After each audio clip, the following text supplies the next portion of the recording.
아침입니다. 아침 일어나 가지고요. 네, 지금 뭐 강의 준비를 했고 여러분들 직접 가서 뵙고 이렇게 발표를 해야 되는데 저도 인터넷으로 이렇게 강의를 하는 건 처음이고 또 3시간짜리 이렇게 해야 되는데 뭐 잘 뭐 진행이 되었으면 하고요. 양이 좀 많습니다. 제가 줄이려고 했는데도 지금 아마 3시간 빠듯하게 해야 될 것 같고 조금 여러분들 점심 시간을 조금 뺏을 수도 있을 것 같습니다. 한번 들어보시고요. 예, 일단은 요거는 끄고 하겠습니다. 끄는 게 아니라 예, 감췄고요. 예, 저는 카이스트 전산학부에 있고요. 그 오토 아이디 랩스라고 사물 인터넷 관련된 국제 표준 연구소가 있습니다. 공동 연구소거든요. 그러니까 카이스트만 아니라 이제 MIT, 뭐 영국의 캠브리지, 그다음에 스위스의 ETH 주리 공대랑 그다음에 일본 개요 대학교, 중국 후단 대학교 6개 대학교가 운영하는 사물 인터넷 연구소고요. 원래 20년 전에 1999년도에 사물 인터넷을 세계 가장 최초로 소개한 곳이 이제 오토 아이디 랩스입니다. 그래서 이 오토 아이디 랩스는요, 1999년도부터 예전에 이제 여러분 아시는 RFID 이렇게 만들면서 사물 인터넷 연구를 했었는데 GS1이라는 이제 아마 처음 들어보셨을 텐데요.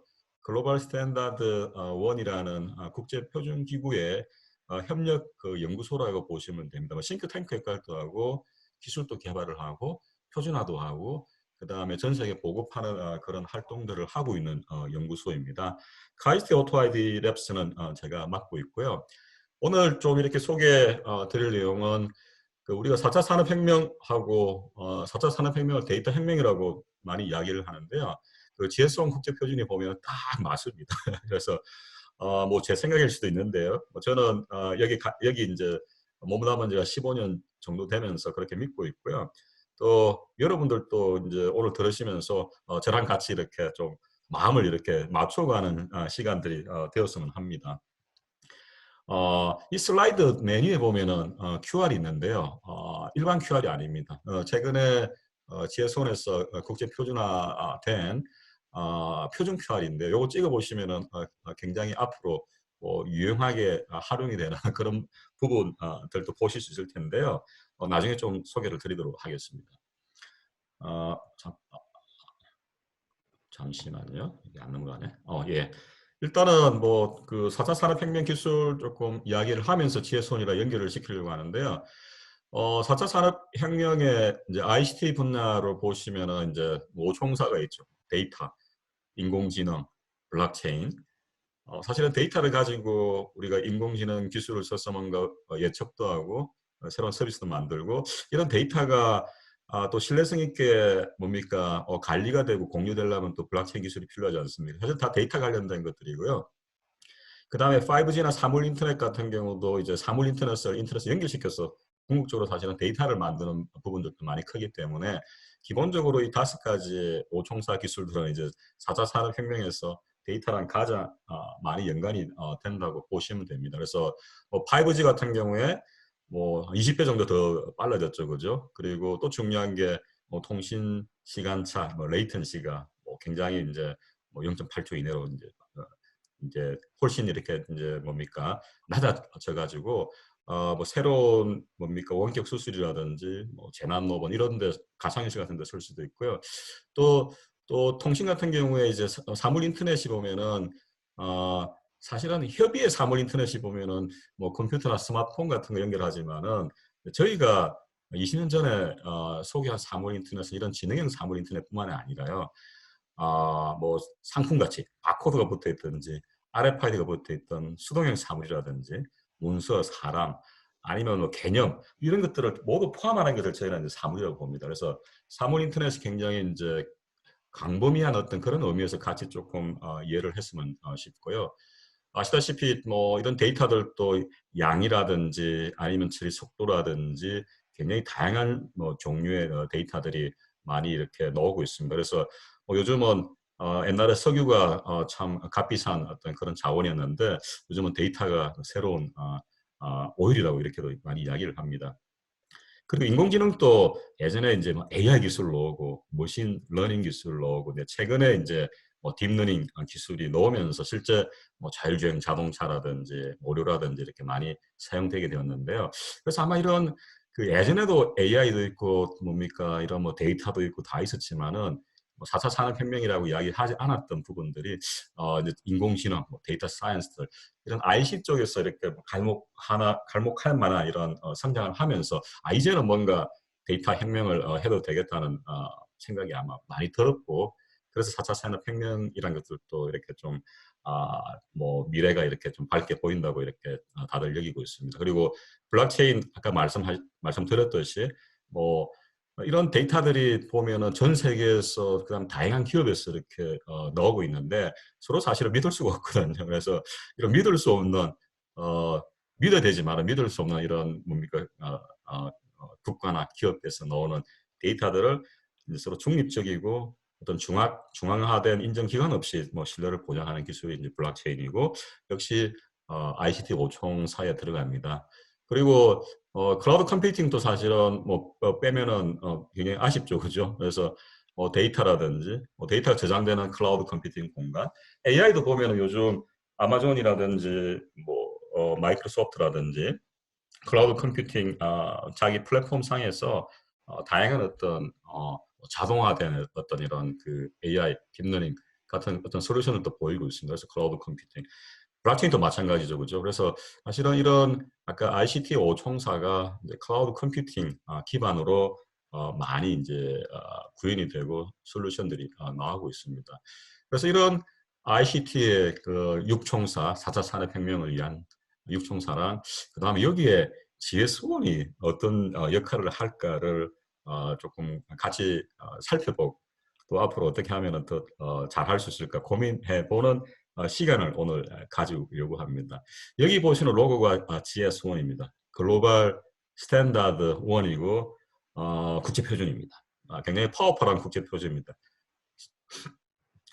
이야기를 시작하면서 응용 분야를요, 스마트시티 쪽으로 시작을 하려고 합니다. 왜냐하면 스마트시티에 다 들어있거든요. 뭐 교통, 에너지, 환경, 의료, 교육, 뭐 행정, 뭐 다 들어있기 때문에 이런 스마트시티에서 GS1이 어떻게 데이터 혁명을 이룰 수 있을까를 한번 보도록 하겠습니다.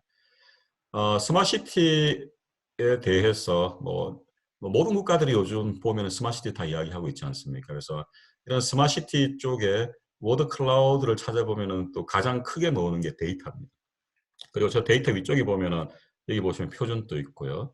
그 다음에 뭡니까 지속 가능한 뭐 이런 것도 있고 합니다. 그래서 이런 스마트시티는 뭐 기본적으로 ICT 기술을요 도시의 뭐 인적 자원, 뭐 환경, 에너지, 교통 이런 인프라 등의 첨단의 ICT 기술을 활용을 해서 직속적인 경제 발전, 그러니까 뭐 경제적이죠. 그리고 도시를 효율화하는 그런 부분과 시민의 삶의 질을 향상하는 어떤 미래 도시를 스마트시티라고 합니다. 그래서 여기에 가장 큰 하도가 데이터를 가지고 스마트시티를 만드는 데이터 시티가 가장 중요한 키워드라고 볼 수가 있습니다. 그리고 저희가 이런 뭐 스마트시티를 만들든 아니면은 각 다양한 산업에서 저희가 뭔가 새로운 서비스를 만들 때 또 크게 이렇게 목표를 하나 두고 봐야 될 게 이제 유엔의 지속 가능한 개발 목표입니다. Sustainable Development Goal이고요. 아마 기업에서도 이런 부분들을 염두에 두고 어떤 앞으로 사업을 준비를 해나가면 굉장히 혜택도 많습니다. 좀 이야기를 드리면요. 2015년도 9월 달에 이제 유엔 총회에서 의결된 전 세계 역사상 가장 큰 공동 목표고요. 1차가 15년, 30년까지, 2차가 45년까지 15년, 매년 예산이 한 3조 3천억이 투자가 됩니다. 그리고 뭐 경제나 사회 환경에 17개 목표를 가지고 또 169개 세부 목표를 가지는데요. 이 17개의 목표를 보면은 우리가 스마트시티든 아니면은 스마트 국가든 이런 것들을 만들면서 이런 부분들을 염두에 두고 만들어 나가야 된다는 생각을 좀 하면 좋을 것 같은데요. 지혜손도 굉장히 많이 여기에 참여를 하고 있습니다. 그래서 첫 번째 보시면은 일단 가난하지 않아야 되고요. 잘 살아야 되고, 그다음 굶지 않고, 그다음에 지금 코로나 바이러스처럼 이런 위기를 닥치는 이런 부분도 사실은 의료나 헬스케어 쪽에 굉장히 문제가 되게 됩니다. 근데 그런 부분도 없어야 되고요. 그다음에 좋은 교육, 그리고 남녀 성평등이라든지 깨끗한 물, 위생, 그다음에 뭐 신재생 에너지라든지 뭐 좋은 일자리들, 그리고 뭐 혁신, 그리고 저기 뭡니까 저 불평등 같은 그런 부분들 열심히 없애야 되고요. 또 스테이너블 시티라든지 커뮤니티도 있습니다. 그 외에 책임감 있게 우리가 그전 세계 자원을 소비한다든지 기후 변화에 대응하는 것들, 물속에 사는 우리 해양 생물이든 아니면 땅에 사는 또 육지 뭐 생물도 저희가 보존하고 자연을 보존해야 되는 그 부분도 있고 평화와 정의 이런 부분들을 서로 함께 만들어 나가는 게 UN SDG입니다. 왜 이게 이제 기업이랑 또 좀 연관이 되냐 보시면요. UN SDGs가 굉장히 큰 규모의 이제 펀딩이 뭐 진행이 되고 있는데 뭐 예를 들어서 뭐 국내 기업 뭐 부강테크라는 국내 기업이 있습니다. 그래서 보시면은 여기가 그 뭐 쓰레기 저 하수 처리장이죠. 하수 처리장에다가 뭐 스마트팜이든 아니면 뭐 재생에너지든 이런 모델을 만들어 가지고요. 유엔에다가 제출을 하게 됩니다. 이게 선정이 되었고요. 그렇다면 이제 이런 솔루션들이 이제 글로벌하게 이제 활용이 될 수 있도록 뭐 도와주는 그런 역할을 UN SDG에서 하고 있는데요. GS1도 마찬가지입니다. 그래서 GS1도 참여도 하고 있고 그다음에 GS1이라는 또 커뮤니티 안에서 좋은 솔루션들이 나오면은 GS1이란 아니면 뭐 오토아이드 저희도 마찬가지고 해서 뭐 전 세계의 이런 서비스나 아니면 시스템들을 어, 비즈니스 차원에서 공급할 수 있는 그런 기회도 굉장히 많으리라고 생각이 됩니다. 이런 스마트시티가 아까 제가 그 데이터가 굉장히 중요하다고 했는데요. 그 ISO라는 표준기구, 그 GS1도 ISO랑 굉장히 관련이 큽니다. 그래서 ISO에 보면은 데이터 관점에서 스마트시티 랭킹을 매깁니다. 여기 보시면은 그 플래티늄 뭐 도시부터 금메달, 은메달, 동메달, 그리고 참 잘하세요. 그다음에 거기 맨 밑에 있는 게요. 그래서 뭐 지금까지 한 90개 정도의 스마트시티를 이렇게 평가를 합니다. 평가를 하는 게 보시면은 왼쪽에 한 100개 정도의 인덱스들이 있습니다. 뭐 경제나 가버넌스나 교육, 헬스, 에너지, 그죠? 안전이라든지, 아니면 금융이라든지, 이런 그 잣대를 가지고 도시를 평가를 하는데 그 잣대 속에 들어가 있는 것들이 사실은 데이터들입니다. 그 데이터를 가지고 도시를 인정을 합니다. 그 외에도 다양한 어떤 스마트시티를 랭킹을 매기는 그런 것들이 굉장히 많습니다. 다음에 기회가 있으면 좀 소개를 드리고요. 그래서 스마트시티는 기본적으로 가장 중요한 게 이제 데이터 시티로 지나는데요.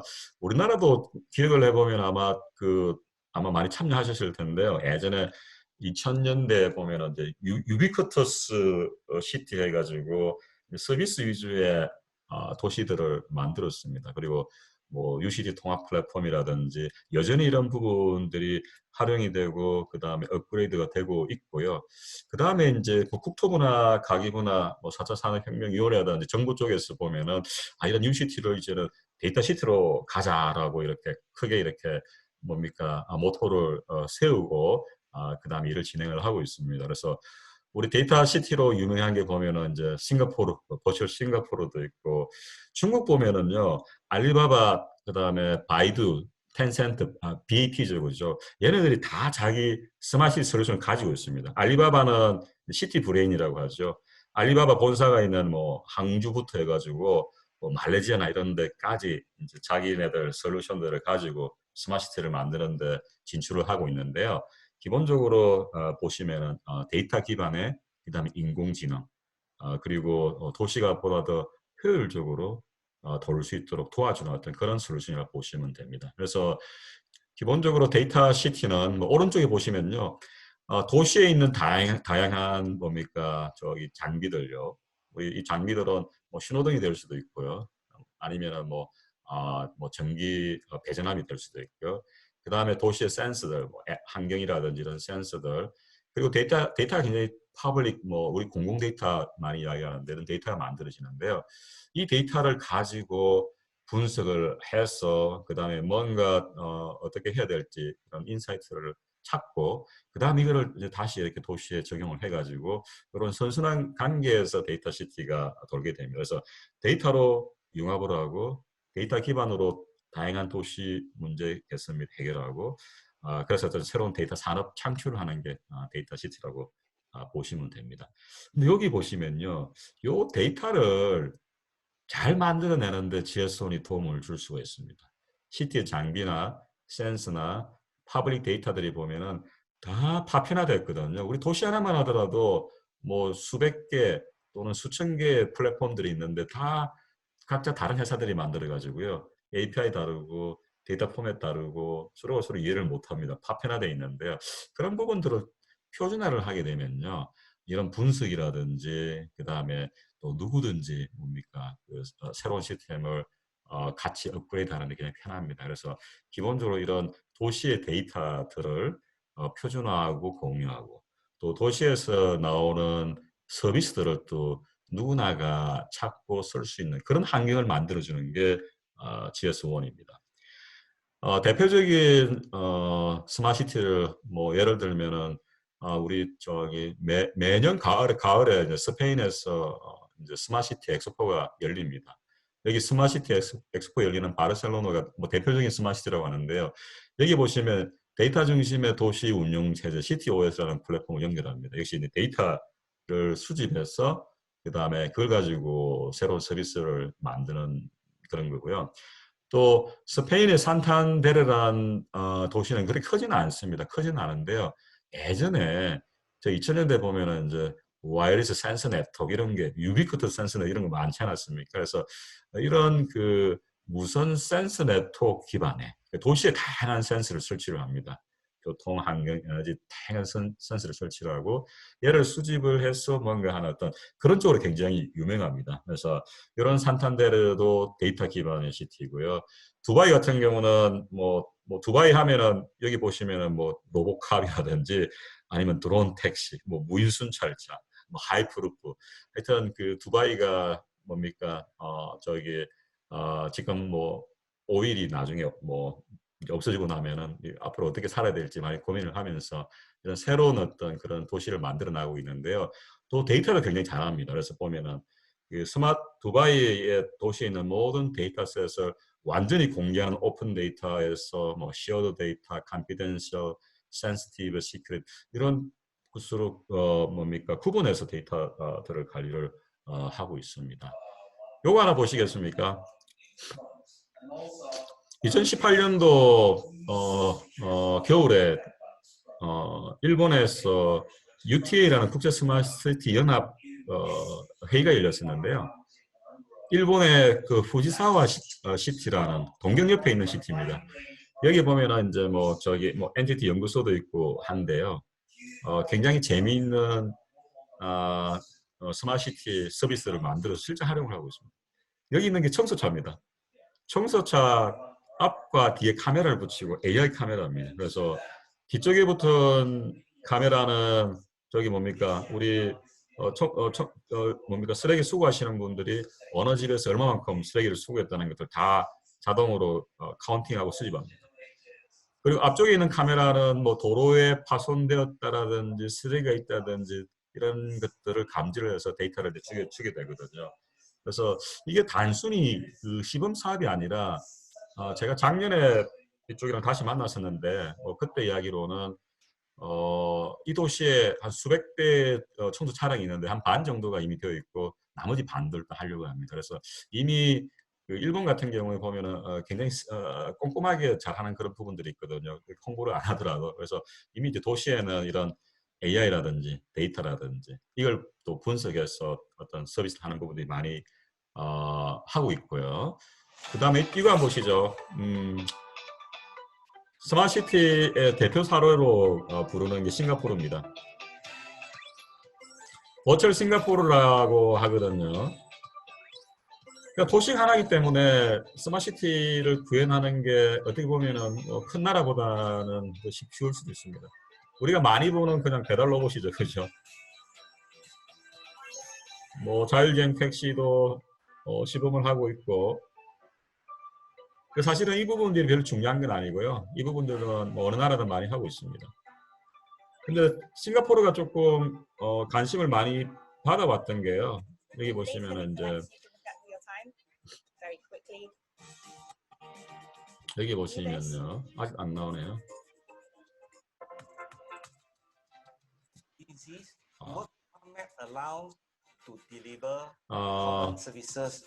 디지털 트윈 기반의 저기 뭡니까 그 버추얼한 그 도시를 만드는데 이런 도시를 뭐 실제 우리가 눈으로 피지컬하게 보는 도시를 공간 정보를 통해 가지고 우리 그 ICT 시스템 상에 똑같은 상등이를 만들고요. 그 다음에 도시에서 일어나는 모든 일들, 그 다음에 저기 뭐 도시를 계획을 하고 뭐 교통이든 계획을 할 때 시뮬레이션을 하고 이런 부분들을 할 수 있는 어떤 그런 환경을 마련했다는 게 중요한 의미가 있습니다. 제가 뭡니까 슬라이드 동영상에서 그걸 찾지를 못했네요. 나중에 자료를 드릴 테니까 한번 보시고요. 국외에서 이렇게 스마트 시티가 많이 이제 개발이 되고 있는 상황이고요. 그다음 국내에서도 굉장히 많은 연구와 개발과 그다음에 실제 구축 이런 부분들이 진행이 되고 있습니다. 현재 4차 산업혁명위원회와 그다음에 국토부 가기부의 스마트시티 실증 사업, 혁신 사업 프로젝트가 있는데요. 여기 보시면은 모든 도시가 요즘은 스마트시티, 그다음에 도시 재생을 하고 있는데요. 굉장히 뭐 유사하게 진행이 되고 있습니다. 세종시와 부산시는 시범도시로 뽑혔습니다. 그래서 뭐 부산만 해도 수조 원이 투입이 되고요. 그래서 이걸 시범도시고요. 부산 같은 경우에 에코델타 시티라고 하는데 아직까지 뭡니까 뭐 땅만 이렇게 고른 상태고요. 아마 올해부터 이렇게 뭡니까 건물을 짓고 할 예정입니다. 근데 기본적으로 그 부산 시범도시 같은 경우도 데이터 시티, 그다음에 로봇 시티, 그리고 뭐 디지털 트윈 시티 뭐 이런 식으로 가고 있고요. 그다음에 2018년도에 5년 기간으로 해서 대구랑 시흥이 이제 실증 도시에 선정이 되었습니다. 그래서 대구 같은 경우는 SK텔레콤이 하고 있고 시흥은 KT 컨소시엄이 하고 있습니다.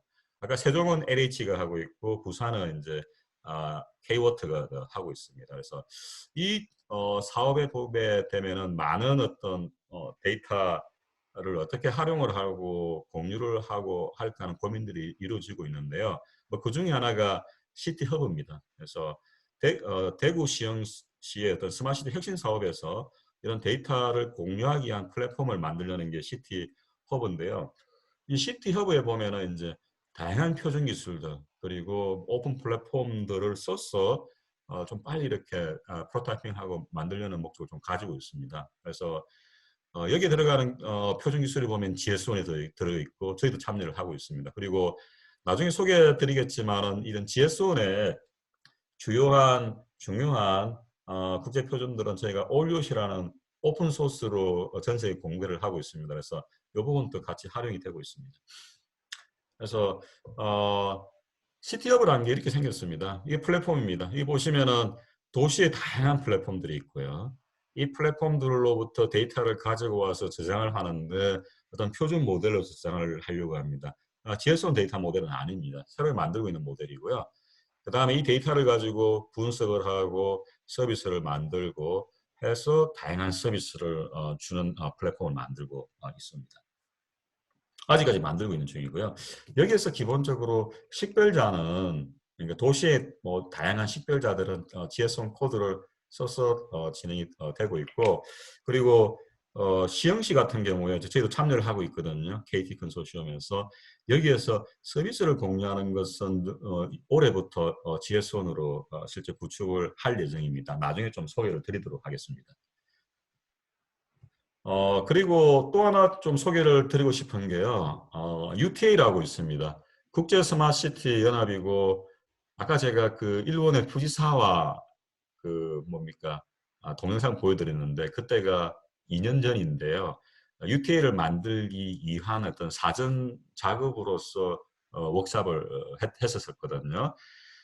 작년에 이게 한 2, 3년 준비를 했었고요. 작년 12월 달에 12월 10일인가 11일인가 이때 스위스 제네바에 실제 설립이 되었습니다. 그래서 목적은 스마트시티 산업 생태계를 조성하는 겁니다. 그래서 전 세계 도시나 기업이나 대학, 연구소들이 들어와 가지고요. 서로가 가진 뭐 노하우나 기술이나 이런 부분들을 공유를 하고 그다음에 협력을 하는 어떤 그런 아주 산업체의 뭡니까 굉장히 패밀리한 어떤 그런 비영리 협력 기구라고 보시면 되고요. 아, 유럽이나 아시아, 북미 등의 도시들이 참여를 하고 있고 한국은 카이스트가 저희가 이사회 멤버에 들어가 있고 보도 멤버를 하고 있습니다. 그리고 부산시와 세종시가 어, 어, 실제 2월 달, 3월 달에 가입을 했고요. 시흥시, 대전시가 현재 준비 중에 있고 그 외에 아까 뭐 스페인의 산탄다르라든지 아니면 캐나다의 밴쿠버라든지 대만의 타이페이라든지 아까 일본의 도시들 그다음에 유럽의 이런 도시들이 참여를 하고 있습니다. 그래서 주요한 어떤 그런 국제 스마트시티 연합이고요. 이 부분 또 뭐 나중에 기업 입장에서는 좀 참여도 하고 유심히 살펴보는 게 필요하다고 봅니다. 간단히 좀 소개를 하면요. 여기서는 표준을 만드는 건 아닙니다. 전 세계 표준들이 많고 플랫폼들이 많은데 얘네들을 어떻게 잘 쓰면은 스마트시티를 만들 수 있을까 이런 부분들의 어떤 가이드라인을 제공해주고 협력하는 틀을 만들어주는 거예요. 그래서 총 5개 그룹으로 운영이 되는데요. 아키텍처 그룹은 뭡니까? 기술적인 것들을 보는 겁니다. 어떤 표준을 쓰고 어떤 아키텍처를 가지고 스마트시티를 만들지. 그다음에 테스트베드 워킹 그룹은 기본적으로 도시가 참여합니다. 그러니까 부산시나 세종시가 참여해서 도시를 전 세계에 있는 기업이나 연구기관에 오픈을 합니다. 그래서 테스트를 해보고 잘 되면은 그 기업이 나중에 UK 로고 받고 전 세계에 뭡니까 비즈니스를 할 수 있게 만들어줍니다. 그리고 이런 부분들이 그냥 테스트백을 끝나서는 안 되고요. 지속 가능하게 아까 유엔 보면 지속 가능한 목표가 있는 것처럼 국제 스마트시티도 지속 가능한 것들을 보고 있고 또 하나는 비즈니스 마케팅 워킹 그룹입니다. 저희가 스마트시티 도시연합이랑 굉장히 많습니다. 그렇지만은 기존의 많은 도시연합들은 어떤 그 산업체랑 아주 밀접한 관계가 있는 것들은 아니고요. 도시 교류의 목적으로 많이 해왔었는데 여기 UTA라는 국제 스마트시티 연합은 기본적으로 기업들을 위한 겁니다. 그래서 기업들이 도시를 잘 활용을 해서 협력을 해가지고 좋은 제품과 서비스를 만들고 그다음 이게 전 세계로 파급될 수 있도록 도와주는 그런 것이라 보면 되고요. 마지막 워킹 그룹이 이제 소사이어탈 워킹 그룹입니다. 그래서 뭐 기술뿐만 아니라요. 우리 뭐 도덕, 프라이버시, 디자인, 예술, 문화 이런 비기술적인 이슈도 같이 다룹니다. 작년 12월 달에 론칭이 되었고 원래는 지난 3월 달에 어디죠? 그 대만 타이페이에서 스마트시티 엑스포를 하면서 이제 첫 번째 전체 미팅을 가지려고 했었는데 역시 코로나 바이러스 때문에 다 무한 연기가 되고 있습니다. 그래서 요킹 그룹도 현재 뭐 아키텍처나 테스트 베드 워킹 그룹이 정도가 운영이 되고 있고요. 나머지들도 곧 구성을 할 예정입니다. 기업들도 참여를 많이 요청을 하고 있습니다. 전반적인 소개를 좀 드렸고요. 이게 이제 그 GS1의 백그라운드가 되는 뭐 사회와 산업과 그 다음에 도시, 그리고 국제 기구에 관련된 사항들입니다. 이제 GS1 쪽 좀 들어가서 보도록 하겠습니다. GS1은 데이터에 관련되어 있거든요.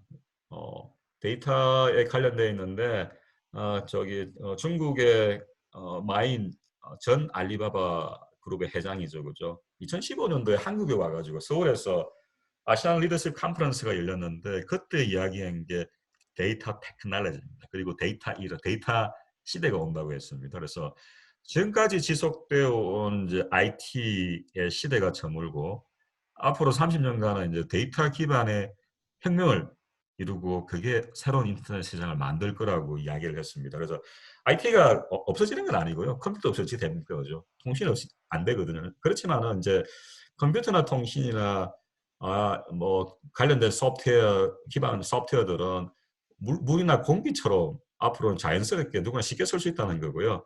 대신에 앞으로 가치를 더 만들어내는 것들은 이런 데이터라는 것들, 데이터를 굉장히 강조를 했다고 이제 보시면 되고요. 그래서 4차 산업혁명에서도 데이터를 강조를 많이 합니다. 그래서 데이터 혁명, 데이터 레볼루션이라고 많이 이야기를 하는데 여기 프랑스 혁명 그게 뭡니까 그림에다가 저기 프랑스 국기에다가 지혜선 제가 로고를 집어넣었는데 그래서 지혜선으로 데이터 혁명을 하자고 주장을 합니다. 그래서 지혜선의 큰 모토랄까요? 뭐 비전, 줄기, 기술을 표현을 하라고 하면은 네 가지입니다. identify. 뭐 도시가 되든 뭐 전 세계 산업이 되든 일단은 식별제가 필요합니다. 뭐 여러분 예를 들어서 지금 뭐 삼다수 생수를 들고 계시면 삼다수 생수에 GS1에 바코드가 달려 있습니다. 이게 식별자입니다. 우리 그 뭐 홈플러스 가면은 모든 상품들이 대부분 요즘은 다 GS1 코드 바코드를 쓰고 있거든요. 그래서 이미 상품 그 다음에 제품들은 GS1 코드를 가지고 식별이 됩니다. 도시에 있는 예를 들어서 뭐 건물이라든지 버스 승강장, 택시 승강장요. 아니면 건물에 있는 뭐 스마트 미터라든지 이런 사실은 모든 대상의 모든 사물이죠, 그죠? 이름을 맨 처음 주게 되는 게 아이덴티파이입니다. GSON이 굉장히 큰 역할을 하고 있습니다. 캡처는 이제 이런 사물로부터 데이터를 표준화된 방식으로 받아서 그 다음에 기록하는 겁니다. DB에 넣는다고 보시면 되고요. 그 다음은 공유입니다.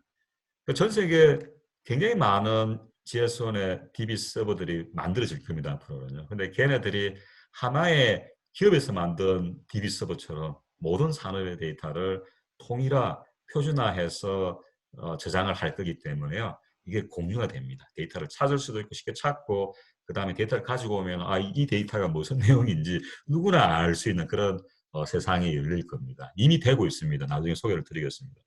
그리고 이런 데이터를 공유된 데이터를 활용을 하는 겁니다. 그래서 기차 산업에서든 아니면 해운 산업에서든 유통물류 산업이든 헬스케어든 국방이든 이런 GS1에 보면 한 58개 이상의 산업이라고 하거든요. 그래서 여기에 활용이 될 수 있는 표준을 만드는 게 GS1입니다. 굉장히 거창하게 이야기를 했는데요. 혁명이 이제 시작되었다고 이렇게 볼 수가 있습니다. 그래서 이런 데이터 혁명 시대에 저희가 이게 혁명이면은 뭐 옛날에 있던 우리 뭡니까 IoT 플랫폼들은 다 그냥 갈아엎고 새로 만들어야 되는 거 아니냐고 많이 생각을 하고 있고 그 다음에 예전에 IoT 플랫폼을 만드시는 분들이 그런 생각을 굉장히 많이 했거든요. 그래서 그런 IoT 플랫폼들이 많이 현재는 죽어버렸습니다. 그래서 뭐 대기업에서 만든 IoT 플랫폼들도 계열사, 자회사에 쓰라고 해도 안 쓰거든요. 왜냐하면 이미 기업의 뭐 장비들은 다 기존의 방식으로 연결되고 관리가 되는데 아무리 IoT가 뭐 새롭다고 하더라도 바꿀 수는 없거든요. 그래서 옛것을 갈아엎고 가는 방식은 성공할 수가 없습니다. 그래서 GSO는 기본적으로 옛것을 갈아엎지 않습니다. 예를 들어서 스위스의 철도 회사가 있는데요. 스위스 철도 회사는 뭐 수십 년, 100년이 훨씬 넘었죠. 그죠? 철도 회사를 운영하면서 IT 시스템이 굉장히 복잡합니다. 뭐 ERP부터 해서 철도 트레인 컨트롤 시스템이라든지 자산 관리 시스템이 있는데 안 바꿉니다. 대신에 옆에다가 지혜성 표준 하나 옆에 둡니다. 그리고 이 표준 가지고 서로 이렇게 데이터를 공유할 수 있게 만들어주는 거거든요. 그래서 데이터 혁명이지만은 다 같이 가야 된다는 겁니다. 그래서 GS1은 같이 가기 때문에 성공하고 있고 앞으로 많은 분야에 성공을 할 수 있으라고 봅니다. 그게 디지털 트랜스포메이션이고 디지털 트윈이고 디지털 테크놀로지 DT 시대를 열 수 있는 어떤 그런 방법이고 전략이라고 볼 수 있습니다. 디지털 트윈 말씀을 드렸는데요. 중요합니다. 그죠? 엔진도 실제 엔진도 있고 가상공간성의 디지털 트윈도 있고 산업도 마찬가지입니다. 지혜 이 양반이 2002년도에 디지털 트윈이라는 용어를 처음 만들었죠. 그죠? 나사가 맨 처음 썼고요. 이 개념을. 시추선도 카피를 가지죠. 상등이를 가지고 선박도 마찬가지고요.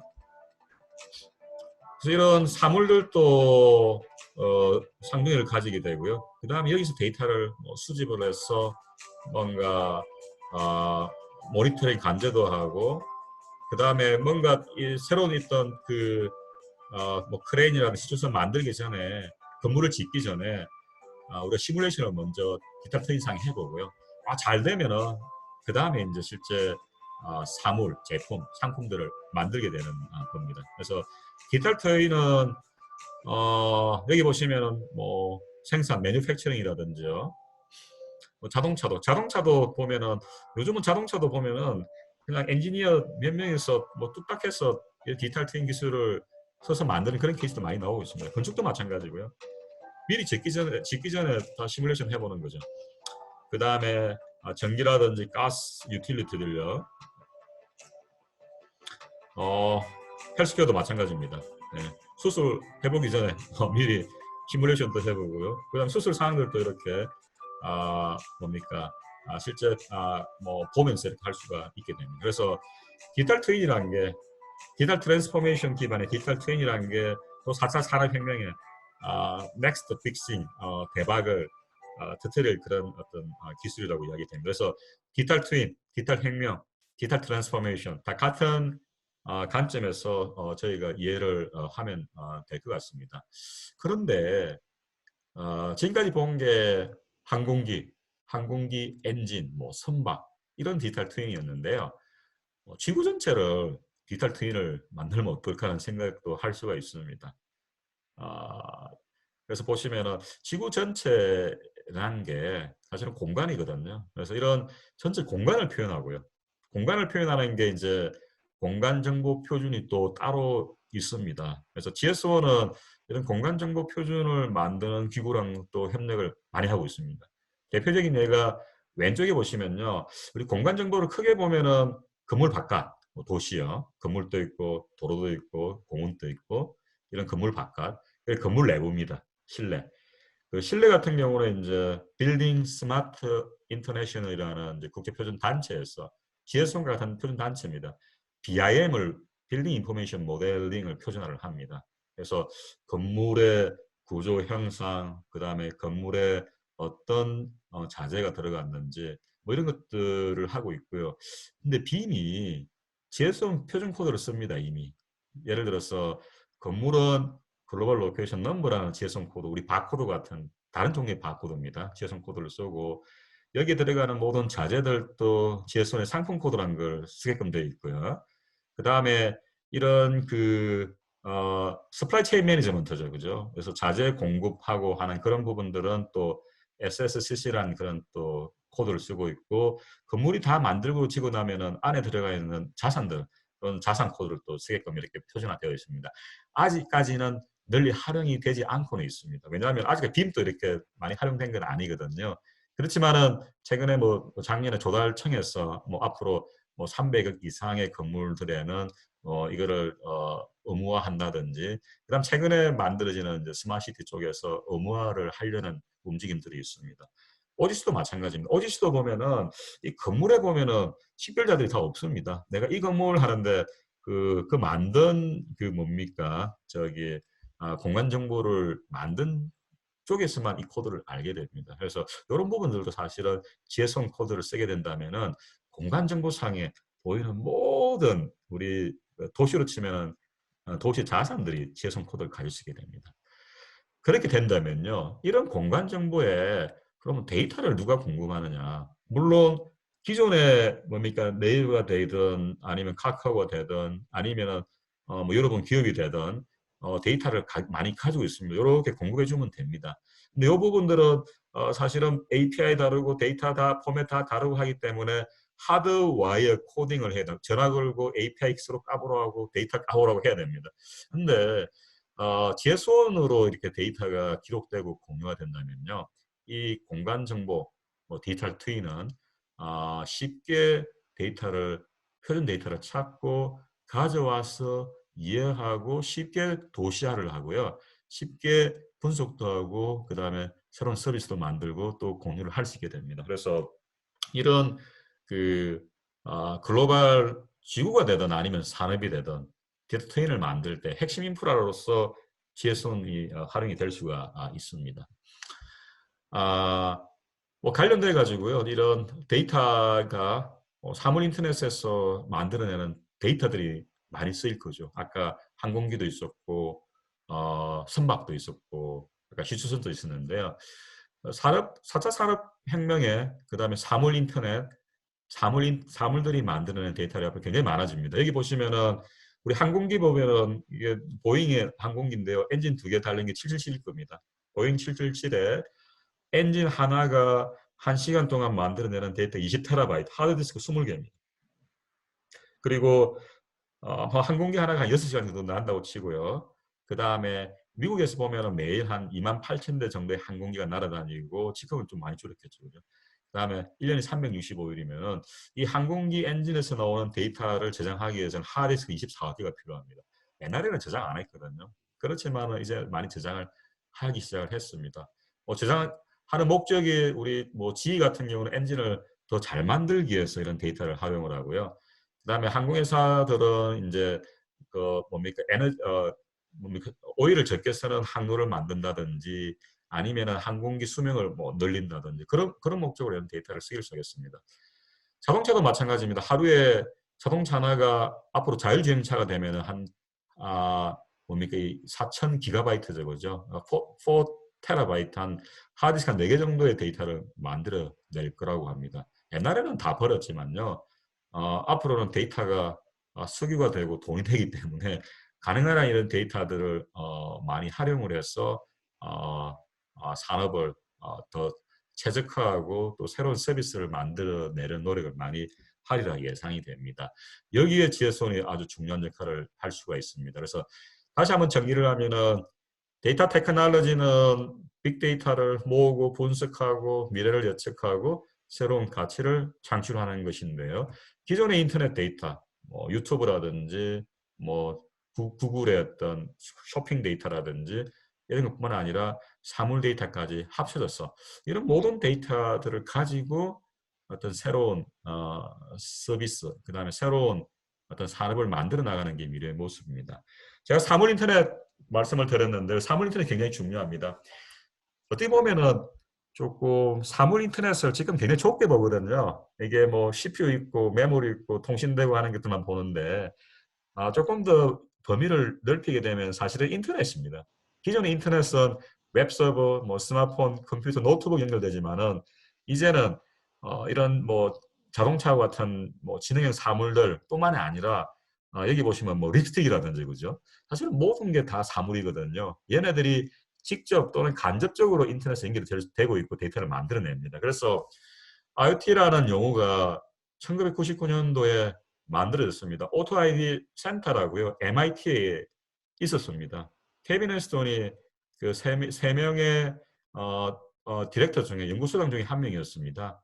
1999년도에 이제 사물 인터넷 용어라는 것들을 만들었기 때문에 여기 보시면은 2015년에 뉴스윅 판에 보면은 이제 Father of Internet, IoT 아버지는 케빈 웨스톤이라 해서 기사가 나왔는데요. 기본적으로 IoT라는 거는 20년 전에 오토 아이디 센터 이름이 바뀌었습니다. 오토 아이디 랩스가 되었고요. 센터는 하나밖에 없었는데 이제 여러 학교가 들어오다 보니까 랩스가 되었습니다. 그래서 아까 말씀드린 MIT부터 카이스트까지 사물 인터넷 국제 공동연구소 컨소시엄을 만들고 현재 20년 이상 같이 이렇게 협력하고 새로운 기술들을 소개를 하고 있습니다. GSO, 그러니까 리서치 파트너고 GSO로부터 저희가 파이낸셜 스폰서도 같이 받고 표준화 작업 등을 수행을 하고 있습니다. 근데 왜 그 당시에 만든 사물 인터넷이 여전히 유효하냐고 보면요. 시작은 RFID로 시작했습니다. 여기 보시면은 우리 그 마트 보면은 뭡니까 물건을 100개를 사면은 매번 바코드 스캔을 하나하나 찍지 않습니까? 그죠? 너무 번거롭죠. 그죠? 그래서 만든 게 RFID고 상품에다 RFID 태그를 붙이고 뭡니까 매대를 통과를 하면 자동으로 계산이 된다. 물론 아직까지 뭐 그렇게 뭡니까 그 마트에서는 많이 쓰고 있지 않죠, 그렇죠? 그렇지만은 우리 의류 같은 경우에 뭐 자라라든지 전 세계 넘버원 뭡니까 의류 업체죠, 그죠? 자라는 RFID를 100% 씁니다. 그리고 의류 산업에서 굉장히 많이 쓰고 있고요. 그다음에 공장이라든지 많이 쓰고 있습니다. 활용들을 많이 이제 넓혀 나가고 있는데요. 왜 그러면은 RFID가 사물 인터넷일까 좀 보시면요. 제가 오늘 말씀드리는 모든 기술과 표준들은 사실은 이 개념이 시작이 되었습니다. RFID 태그를 보시면요. 안에 칩이 있습니다. 어찌 보면 CPU라고 봐도 됩니다. 통신 프로토콜을 돌려야 되기 때문에요. 그 다음에 식별자가 있습니다. 모든 상품들요. 여기 보시면은 일본이 지금 전국의 모든 편의점들을 RFID를 가지고 이제 무인 계산대를 만들려고 시범 사업을 하고 있는데요. 여기 모든 상품을 하나하나마다 전 세계 유일한 식별자를 가집니다. 우리 뭡니까 그 지금 바코드 같은 경우는 이 상품이 어느 나라 어느 회사에서 만든 어떤 상품 정도만 알 수가 있는데 우리 똑같은 상품도 삼다수가 뭐 똑같은 게 수억 개가 만들어지거든요. 하나하나마다 식별자가 가게 됩니다. 그래서 모든 사물에 식별자를 주는 게 RFID 개념이었습니다. 그리고 센서가 붙거든요. 센싱을 하게 됩니다. 온도라든지요. 그 다음에 어, 라이팅을 할 수가 있습니다. 뭔가 라이팅을 한다는 말은 사실은 구동이거든요. 그리고 무선으로 통신합니다. 그래서 자동차도 사실은 다르지 않습니다. 자동차가 식별자를 가지고 라이다나 카메라 센싱을 하고 그 다음에 굴러가니까 구동이지 않습니까? 그 다음에 5G나 LTE나 아니면 셀룰라 우리 뭡니까 CITS하고 연결이 되면 통신입니다. 그죠? 그래서 개념상으로는 RFID라는 것은 전 세계에 있는 모든 사물에 붙이는 것이었고 무선 통신을 통해서 식별하고 센싱 구동이 되기 때문에 기본적인 개념은 아주 인텔리전트한 이런 자동차나 항공이랑 또 사실 같다고 보시면 됩니다. 물론 다르지만요. 그런 개념상에서 지혜선 표준이 만들어졌기 때문에 자동차든 기차든 모든 것들을 어, 연결시키고 거기서 나오는 데이터들을 공유할 수 있게 됩니다. 요까지 하고 제가 조금 쉬도록 하겠습니다. 그래서 나중에 질문해 볼게요. 너무 말이 빠르지 않나 하고 좀 질문해 보고 싶은데요. 자, 4차 산업혁명 관련돼 가지고 크게 카톡을 제가 안 꺼놨네요. 잠시만요. 이게 누구지? 어, 그 유럽 보면은 독일을 중심으로 해서 인더스트리 4.0이란 산업혁명을 하고 있습니다. 여기 보시면 마찬가지입니다. 그래서 센서를 연결시키고요. 뭐 공장에 그다음 빅데이터를 모으고 그다음에 예지 보전이라고 하죠. 그죠? 프레딕티브 애널리시스하고 메인터넌스 하는 이게 키 골자들이거든요. 그래서 보면은 스마트 팩토리가 보시면은 또는 우리가 산업이 기존에 보면은 항상 이피션시죠. 그죠? 우리 자산을 어떻게든 최적화해서 효율을 높여야 된다든지 그다음에 비용을 줄인다든지 그죠? 어떤 생산성을 강조했었는데 차츰 바뀌죠, 그죠? 우리가 뭡니까? 항공기 엔진도 쓴 만큼 페이를 한다든지 나중에는 뭡니까? 쓴 만큼 돈을 걷는 게 아니라 얼만큼 이익을 남겼는지 따라서 페이를 한다는 그런 모델. 궁극적으로는 이렇게 모든 게 이제 자동화 되는 어떤 그런 모습으로 나아가고 있는데요. 역시 이런 미래의 스마트 팩토리는 소비자 주문 생산도 해야 되고요. 매스 프로덕션도 해야 되기 때문에 실시간 공급망 관리가 굉장히 중요합니다. 지혜소은이 이 부분에 많은 역할들을 담당을 하고 있습니다. 그래서 여기 보시면은 람이라는 게 인드 4.0의 아키텍처입니다. 여기 보시면은 X, Y 지축이 있는데요. 사물들 또는 어떤 제품 생산 주기, 연구 개발, 메인테넌스, 그다음에 상품 제조에서부터 메인테넌스. 그리고 데이터들도 보면은 자산부터 빈스까지 굉장히 많은 데이터들이 있는데 이런 전체에서 GS1도 굉장히 중요한 역할을 담당을 하고 있습니다. 그리고 미국 중심으로 해서 하는 게 IIC입니다. 인더스트리얼 인터넷 컨소시엄인데요. IBM이라든지 유럽의 보시라든지 셋도 들어와 있습니다. 그 다음에 EMC라든지 시나이드 일렉트릭이라든지 G라든지 화웨이, 인텔. 그래서 여기도 마찬가지입니다. 아까 제가 UTA 말씀드렸거든요. 뭔가 우리 산업 분야에서 이게 헬스케어든 공장이든 이런 산업 분야에서 뭔가 협의체를 만들어 가지고요. 산업 자체의 볼륨도 키우고 뭔가 표준화된 가이드라인도 만들고 그런 목적으로 만들어졌습니다. 여기도 마찬가지로 스마트한 사물들, 빅데이터, 사람들 이런 것들이 연결돼 가지고 뭡니까 효율적인 방법으로 그다음에 서비스 모델을 만들자는 겁니다. 그래서 여기도 여러 개 워킹 그룹이 있고요. 그다음에 다양한 분야에서 새로운 산업 모델, 서비스 모델 그다음 테스트베드를 통해서 검증하고 산업화를 진행을 하고 있습니다. 여기 보시면 뭐 에너지, 헬스케어, 제조업, 마이닝, 소매, 스마트시티, 뭐 교통 이런 부분들이 키인데요.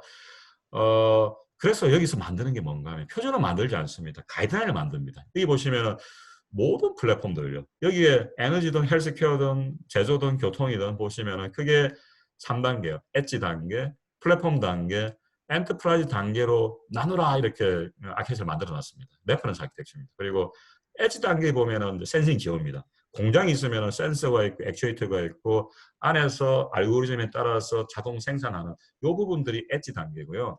그다음 데이터를 수집하는 단계, 수집 플랫폼, 분석 플랫폼, 그 다음에 실제 공장을 운영하는 플랫폼들에 대해서 가이드를 만듭니다. 그리고 엔터프라이즈 단계에서는 뭐 실제 뭐 앱을 운영을 한다든지 아니면 뭐 CRM 같은 이런 부분들 이렇게 해서 모든 산업에 공통적으로 쓸 수 있는 이런 아키텍처를 만드는 게 이제 그 산업 인터넷의 롤인데요.